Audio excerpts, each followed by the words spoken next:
Good morning friends. आज के video में हम करेंगे लेसन 3 क्विज़।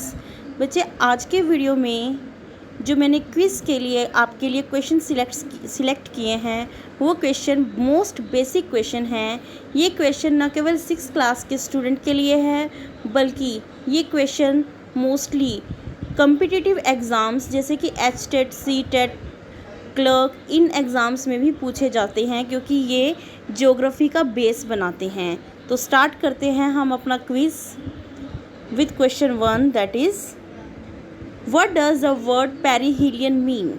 फर्स्ट क्वेश्चन में आपको बताना है पेरिहीलियन का मतलब क्या होता है। सेकंड क्वेश्चन भी इसी पर बेस्ड है, on which day does perihelion happen. Perihelion किस दिन होता है। Third, what does the word aphelion mean. Aphelion word का क्या मतलब है। बच्चे, एपहीलियन और पेरिहीलियन दोनों अपोजिट वर्ड हैं और इनका मतलब आपको अर्थ की पोजीशन के कंटेक्स्ट में बताना है। क्वेश्चन 4 है, on which day does aphelion happen.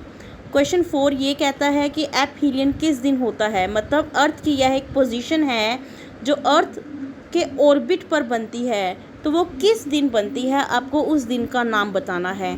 Question 5 है, what is the distance between the earth and the sun when the earth is in perihelion. आपको इस क्वेश्चन में बताना है सन और अर्थ के बीच में कितना डिस्टेंस होता है जब अर्थ पेरिहीलियन में होती है। नेक्स्ट क्वेश्चन है, what is the distance between the earth and the sun when the earth is in aphelion. यहाँ पर आपको बताना है कि जब अर्थ एपहीलियन पोजीशन पर होती है अपने ऑर्बिट पर, तब अर्थ और सन के बीच में क्या डिस्टेंस होता है। बच्चे, ये क्वेश्चंस ऐसे हैं जो मोस्ट बेसिक क्वेश्चंस हैं और बहुत ही इम्पोर्टेंट क्वेश्चन है जो आपसे आगे कम्पिटिटिव एग्ज़ाम्स में पूछे जाते हैं। क्वेश्चन 7 है, the shape of the earth's orbit is similar to which eatable thing. यहाँ पर आपको अर्थ की शेप बतानी है कि किस खाने वाली चीज़ से उसकी शेप मिलती है, मतलब यहाँ पर आपको ऐसी वस्तु का नाम बताना है जिसे हम खा सकते हैं, उसकी शेप अर्थ ऑर्बिट से मिलती है। क्वेश्चन 8 है, व्हाट इज़ ट्वाइलाइट। ट्वाइलाइट क्या है। Question 9, name the places where the day and night are of 6 months duration. आपको यहाँ पर पृथ्वी पर उस जगह का नाम बताना है जहाँ पर दिन और रात दोनों 6-6 महीनों के होते हैं। वैसे तो हमारे यहाँ पर दिन और रात दोनों मिलाकर 24 घंटे के होते हैं, लेकिन अर्थ पर कहीं पर ऐसे प्लेस हैं जहाँ पर दिन भी 6 महीने का होता है और रात भी 6 महीने की होती है। Question 10, name the places where the days and nights are of equal duration. इस क्वेश्चन में आपको बताना है कि वो प्लेस कौन से हैं जहाँ पर डेज और नाइट्स इक्वल ड्यूरेशन के होते हैं, मतलब लगभग 12 घंटे का दिन होता है और लगभग 12 घंटे की रात होती है। Question 11, who proved that the earth only appear to be stationary. किसने इस बात को साबित किया था कि अर्थ केवल स्थिर प्रतीत होती है परंतु यह स्थिर नहीं है। पहले के समय में एंशिएंट टाइम में लोग ये मानते थे कि अर्थ फिक्स है और बाकी सब चीज़ें मूव करती हैं, परंतु सबसे पहले कौन व्यक्ति थे जिन्होंने ये प्रूव किया था कि अर्थ केवल स्टेशनरी मतलब स्थिर प्रतीत होती है, वह स्थिर नहीं है, वह घूमती है। Question 12, who wrote the book Surya Siddhanta. Surya Siddhanta book किसने लिखी है, उसके राइटर कौन है, उसका नाम बताना है। Question 13, what was the old name of modern Patna. Modern Patna का जो आज के समय में पटना है उसका पुराना नाम क्या था। बच्चे, बात हम कर रहे हैं 5th CE की। 5th CE के लगभग मॉडर्न पटना का नाम क्या था। Question 14, Patna is the capital of which Indian state. आपको पटना बताना है कि कौन से इंडियन स्टेट की कैपिटल है। बहुत ही इजी क्वेश्चन है, 6 क्लास के बच्चे इस क्वेश्चन का आंसर बहुत इजीली दे सकते हैं। Question 15, what is the angle of earth inclination. Earth का इंक्लिनेशन का एंगल क्या है, मतलब अर्थ कितने डिग्री एंगल पर इंक्लाइन होती है। Question 16, which important parallel lies at 23.5 degree north. आपको बताना है कि नॉर्थ डायरेक्शन में 23.5 डिग्री पर अर्थ में कौन सा इम्पोर्टेंट पैरेलल गुजरता है। Question 17, what is the other name of the earth day. Earth day का दूसरा नाम क्या है, आपको बताना है। Question 18, what is the rotational speed of the earth at the equator? Equator पर अर्थ की रोटेशनल स्पीड कितनी है? आपको इसका आंसर देना है। Question 19, what is the rotational speed of the earth at the poles? ये भी उस 18th के सेम क्वेश्चन जैसा है।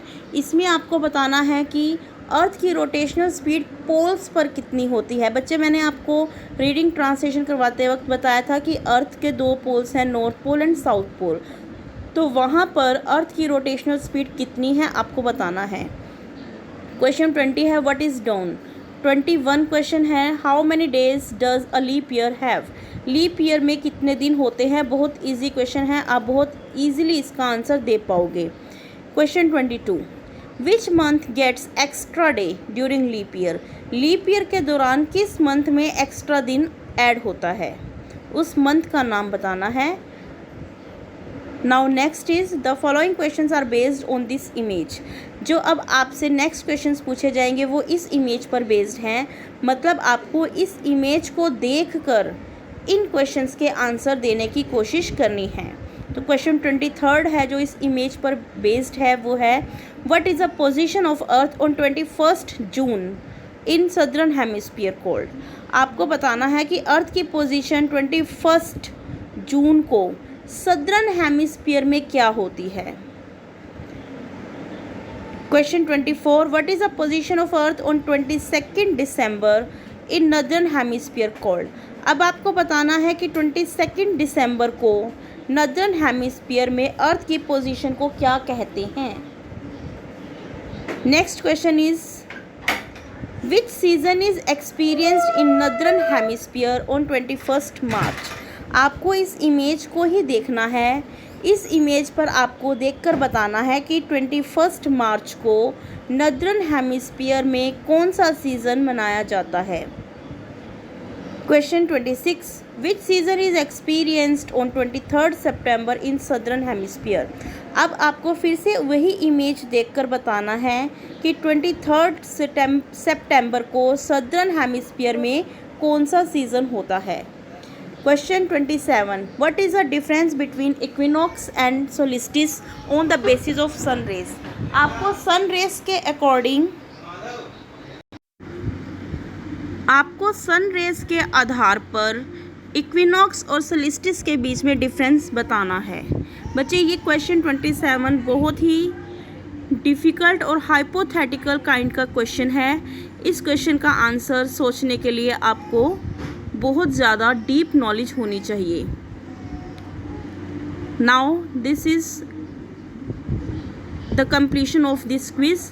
I hope you will try the answers of this question and you will also write down in the comment box. Thank you.